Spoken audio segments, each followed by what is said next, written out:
How's it going, everybody? This is Cameron White with White Light Astrology, giving you guys your May 2019 horoscope for Sagittarius, Sun, and Rising. Thank you guys so much for being here and liking and sharing and commenting and subscribing. I love and appreciate every single one of you. This month, we've got a lot going on, and I've been saying this in all of my other horoscopes, but starting from the eclipse in January until the next set of eclipses that we have in July, this month of May is kind of like the turning point of the narrative and of the story, and we're going to start to see a lot of things start to come into play this month. So starting off this month, at the end of April and the beginning of May, we're going to have Saturn stationing retrograde, like right on May 1st. Now, Saturn has been direct for the past couple of months, and when Saturn's direct, it's giving you more obstacles, giving you more challenges, giving you more limitations, showing what the problem is.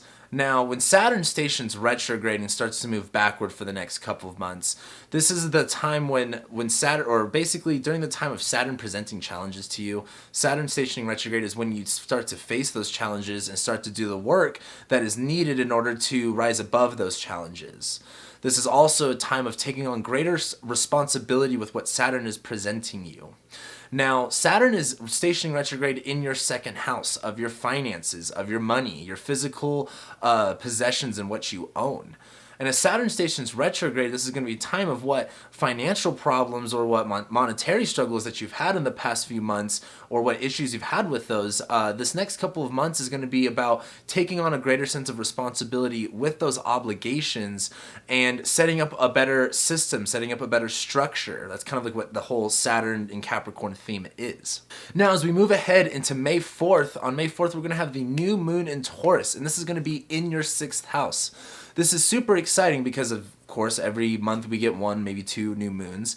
And the new moon is when you have both of the luminaries in the same sign, and it's a time of being grounded, clearing out the energy, and kind of like chilling the waters out so they're not so crazy. Now, this new moon is in Taurus, and the sign of Taurus is fixed earth. It's about sustaining that earth energy, that earth quality of growing, of abundance, of stability, of security, and we're wanting to keep that fixated. So this new moon is really all about resetting the intentions on what are we growing and what is, giving us stability and strength and security. And this new moon in Taurus is happening in your 6th house. And the 6th house is all about not only your work, your employment, like where you're employed, has to do with your day-to-day activities and your habits. This has to do with your health. The 6th house has a lot to do with more minuscule type things, but this new moon in Taurus is going to be a big time to look at what are the activities that you occupy yourself with every single day. What does your schedule look like? What does your health look like right now? And where do you need to clean out and clear out some of that energy, now that Uranus is in there especially, to kind of give yourself a better sense of security and stability. A couple days later, on May 6th, we're going to have Mercury enter Taurus as well. So Mercury, the planet of communication, of our mindset, or where our thoughts are at, is also going to be in the sign of Taurus, about growth and keeping things stable and fixated. And this is, again, happening in your 6th house of your work, of your routine. But what's important is that 2 days later, on May 8th, we're going to have Mercury conjoin Uranus, where Uranus is going to be in Taurus for the next 7 years, so this is going to be a long, long transit. As Mercury conjoins Uranus, this is kind of Mercury speaking out and amplifying the message of Uranus, of liberation, of breakthrough, of extreme ups and downs, and the unexpected. And as this is happening in your 6th house, I would definitely say, like, if you're trying to have a consistent schedule, if you're trying to have, want things to stay the same at how they used to be, it's not going to happen. As Mercury conjoins Uranus, this is going to be a time to look at your habits, look at your routine, and look at your health and see if there's anything that you can redefine for yourself or grow out of or liberate yourself from. As we move forward into the middle of May, on May 15th, we're going to have Venus also enter the sign of Taurus, but this is a lot more positive. Not to say that the new moon or Mercury moving into Taurus was not positive. It's kind of neutral. However, the Venus moving into Taurus is Venus moving into her home sign. Venus is the planet of love, relationships, creation, bringing things together, and she wants you to indulge in all the experiences that you love. And as Venus enters her home sign, she can bring those things to you in a better sense and in a better way. And as Venus goes into Taurus and into your 6th house, this is a good time to look at what value or what matters the most for you in your schedule and in your habits and your day-to-day routine. Where do you need to place value on when it comes to your health and it comes to, how you work out and everything like that? Now, the next day on May 16th, we're going to have Venus conjoin Uranus, where Mercury conjoining Uranus is very much like spreading the message of Uranus and kind of getting that loud. Venus conjoining Uranus is really electrifying Venus's energy and kind of giving her some room to play with. While Venus is in Taurus, she could be grounded and fixated, but while she conjoins Uranus, this is going to be very electrifying and spark and random energy, basically. As Venus is in Taurus and she's like, you're basically wanting to, create better security, routine within your habits and stuff like that.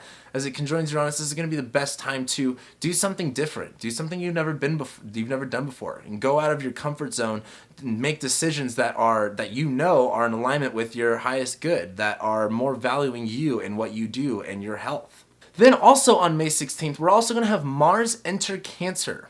And this is going to be important because Mars, of course, is the sign of energy and drive and intention, but it also has to do with our irritations, our frustrations, and what can, kind of like cause some problems. The big problem here is Mars is moving into its sign of fall, where Mars doesn't really work all too well. Mars in Cancer, rather than, let's say, Mars in Aries or Mars in Scorpio, where Mars can focus on the things that he wants to, Mars in Cancer has to focus on the things that are needed, of necessity, and the things that it needs to protect rather than what it wants to achieve. And so while Mars is in Cancer, this is going to be a time to really focus on protecting yourself, defending yourself, and nurturing, and only taking action on the things that are of necessity for yourself. And the sounds kind of like, whoa, what? The reason I bring this up is this is also happening in your 8th house. And the 8th house is a hidden house. We don't see what's going on there. That's why it rules death. That's why it rules, other people's money and what other people own, because we don't know. That's their shit.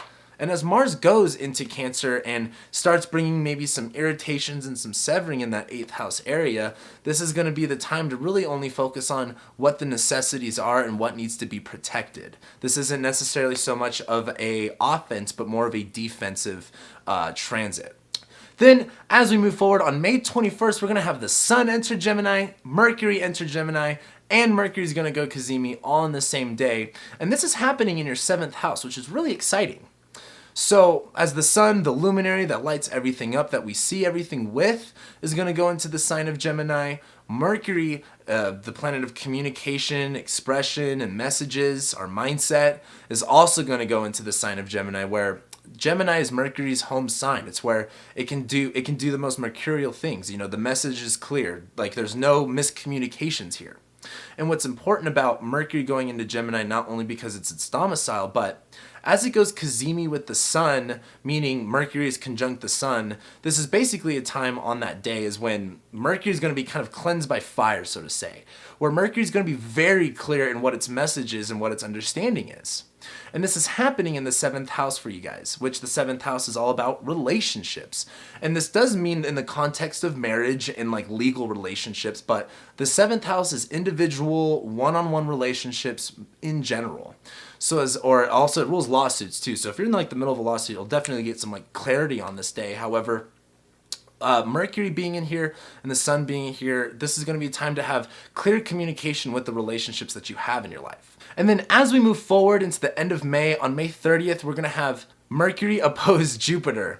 And while Mercury's in Gemini in the 7th house and it's like the message is clear to other people are communicating the message clearly to you, Jupiter's retrograde right now in your 1st house in Sagittarius, where you're kind of redefining your beliefs about who you are and kind of like going, what if in order to fulfill this vision that I have, what do I have to believe about myself in order to do it? Mercury opposing Jupiter is kind of like a small dose of reality where Jupiter can kind of get us lost in our thoughts sometimes. And Mercury's very logical, very reasonable. And as Mercury opposes Jupiter, this is the time of like, hey, what feedback are other people giving you that is going to help you grow and blossom into that person that you're envisioning? Then at the end of May, on May 31st, we're going to have Venus trining Saturn.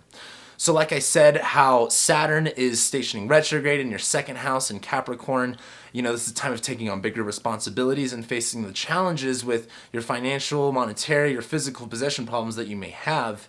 Venus in your 6th house is giving you the value in your work and in your day-to-day routine to really help mitigate a lot of what Saturn's causing. So this is going to be really positive when it comes to whatever Saturn problems you're dealing with. Venus is really going to help you out here. And with that being said, that's what I got for you guys this month. So thank you guys so much again for watching and liking and sharing and commenting and subscribing. I love and appreciate every single one of you, and I'll be seeing you next month.